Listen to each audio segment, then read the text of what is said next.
Sampurasun. Wilujeng patepang deui jeung Abdi Vanessa dina carita Semanja. Ayeuna simkuring bade ngaduhikeun warta anu kantos kajantenan dina bulan Desember taun 2022.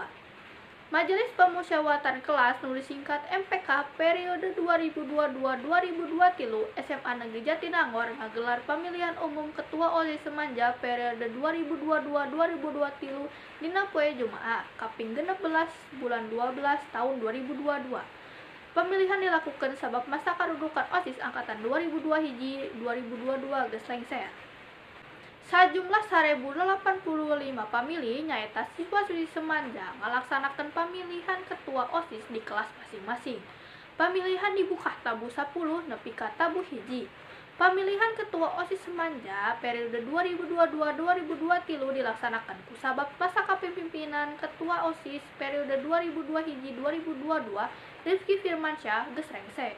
Kakosongan kekuasaan ieu kudu buru-buru diisi sangkan teu kajadian hal anu goreng.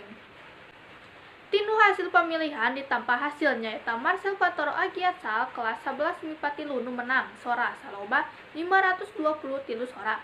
Dituturkeun Sultan 301 sora, Canda 111 sora, Ajeng 78 sora, Vanessa 44 sora, jeung Ingradita 27 sora.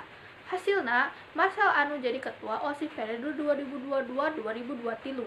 Dina pamilihan ketua OSIS nu diselenggarakeun ku MPK Semanja oge nuntukeun jajaran pangurus OSIS Semanja periode 2022-2023.